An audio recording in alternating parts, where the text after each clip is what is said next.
Hi, everybody. Thanks so much for being a part of this discussion as we share this week about following Jesus into healing and freedom, the path of Jesus towards recovery. We are in this series, Follow Me, talking about going from just being a believer to a disciple. That phase. I've described it at one point from someone who wears the t-shirt, who's someone who's in the game. I could also describe it as the difference between getting a gym membership and actually going on a regular basis. But being activated in growing, I also thought of the picture of when we're saved, Jesus is like a lifeguard who rescues us from the water. But then we are saved, he says, now I'm going to teach you how to swim. I'm going to teach you how to overcome in life and follow me as I become your mentor.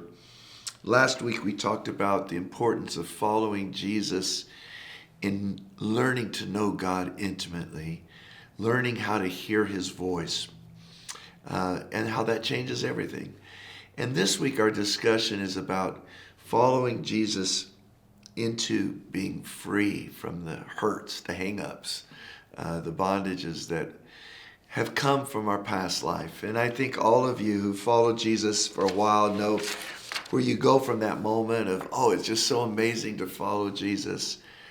But then the old temptations come, old habits, wounds that you thought were over, and there they are again. And you feel, as it were, you're trying to run, but that, as I described last week, that straps around you, holding you back. And so the next part of our journey is to find healing and find freedom. There's a great story of Jesus discipling someone in healing in John chapter 5, the story of the man at the pool of Bethesda. In John 5, 1 through 2, through 15, it talks about how Jesus, he comes to this big festival that they're going to be having. And while everybody's going to the party, he's going to the hospital. That's kind of what Bethesda was. A place where all these people, blind, lame, hurting, were waiting for the angel to stir this water. And he says there was a certain man who'd been there for 38 years. And Jesus saw him lying there. And he walks up and he says, how long have you been here? He says, 38 years. Do you want to be well? Jesus asked him. He says, sir, I don't have anyone to help me. When the water is troubling, someone else steps in and I never get healed. And Jesus says to him, rise, take up your bed and walk. And immediately the man is whole. He takes up his bed and he walks. It so happened to be it was the Sabbath day. When the Pharisees saw him, they said, why are you up walking, carrying your bed?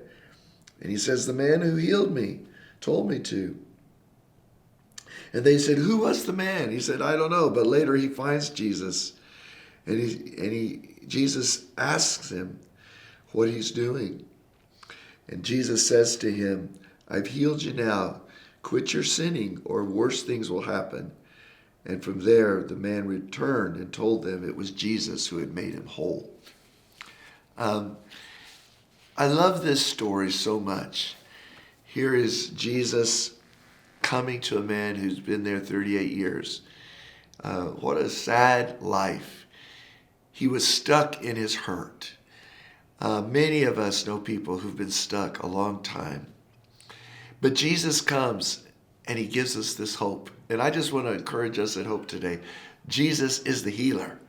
And even if you've been stuck for 38 years, I was thinking about that. That's 1988. You can still be healed today of the hurts or the pains. So we see Jesus saying, I'm going to take you to victory. But he asks him an interesting question. Do you want to be well? And that word is so powerful because it doesn't just mean, hey, do you want to feel better? It means, do you want your life transformed? Do you want a whole new way of living from the inside out in which God is in control and you're seeing victory. Sadly, there are many people who want to feel better, but they don't want to pay the price to change their life and be well. That's why Jesus doesn't just zap him. He doesn't just, even though it sounded so obvious, you've been here 38 years, do you want to feel better? Of course. No, he doesn't say that. Are you ready to take the hard journey? I'll take it with you. I think of how the following Jesus, again, we call it our second step. There's a verse, I love it. It's in 1 John 2:12 and 13. He says, I write to you little children because you know the Father. I write to you young men because you have overcome the enemy. And I see this kind of phase. The first phase is, I know Jesus. He loves me. He speaks to me. But now Jesus says, I want to teach you how to overcome. Like the children of Israel, they were delivered out of Egypt. But Jesus didn't get rid of all the giants. He says, now you've got to possess the land. You have to learn how to overcome the enemy. You have to learn how to fight your battles. You have to learn how to take authority. Jesus has given us authority, but we have to take authority and choose to lay aside the old ways. I think of a story like Lazarus when Jesus raised him from the dead. It was almost like he was a mummy. And he told the people around him, unwrap him. And many of us, man, our spirits were alive, but we've got a lot of baggage. And are we willing to say, all right, let's go. Jesus wants to set us free. I love Corinthians 10:13 says, there's no temptation. You can put it. There's no addiction. There is no depression. There is no heartbreak, grief, or sorrow that has taken you, but that God himself is faithful, who will make a way for you to escape and overcome, that you may endure it. So there's just these 4 areas that I'd love for you to discuss on the path to being made whole. I mentioned the first one, which is to take ownership and responsibility. Will you own the responsibility? Will you quit making excuses? Will you quit blaming other people? I heard someone say something I thought was so good. The better your excuse, the worse it is. Why? Because the better your excuse for why you're in this situation, the more likely you are to just quit or give in to that situation. Yeah, but you don't understand.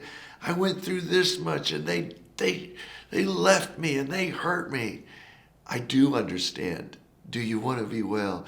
Yeah, but they did this and I have a right to be so angry. I know.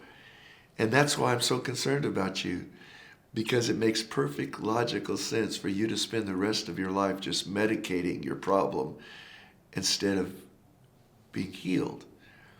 You've got to say, am I willing to take up my mat? Am I willing to take up this journey? Am I willing to come clean with Jesus and do whatever it takes? I tell people, Jesus doesn't just want you to feel better. He wants to deliver you. For example, when he says, forgive someone 7 times 70, you know what he's saying? He's saying, I don't just want you to get over this. I want you to become such a forgiver that you become completely what we might call unoffendable. You become such a strong forgiver that you don't ever live under the bondage of resentment again. I want you to exercise those muscles to be a person who overcomes. Because sometimes healing doesn't show up so much on the outside. I think of some people that maybe like a Johnny Erickson Tata or someone who has handicaps. They may not be physically healed, but they are whole. They've made the hard choices. They're not any longer bound to their past.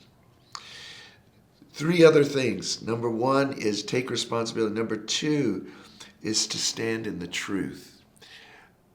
This guy is believing a lie. The lie is, I need somebody to help me get to the pool so that I can be healed. Jesus says, quit believing those lies. You know what causes our brokenness? The Bible calls them strongholds. What are strongholds? Those are lies that we believe that aren't true, but they hold us bound to our past. When I was first saved, I believed with all my heart I could never lead a ministry or preach. I was way too shy for that. Well, the truth is I had gone through some rejection. I had fear. And there had to be a day I said, you know what? That's a lie. If God tells me I can do this, I am more than able. But I had to break the stronghold. Behind every bondage, there are lies that we believe.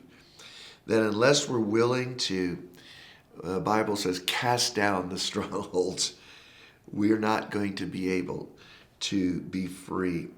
Jesus, in his road to discipleship, said in John 8:31, if you continue in my word, you'll know the truth. And when you take the truth will make you free. When you say, I tear down that lie that I'm always going to be depressed, or that I will never be able to get over the abuse that happened to me. I bind that. I break agreement with that. That puts us on the road to healing.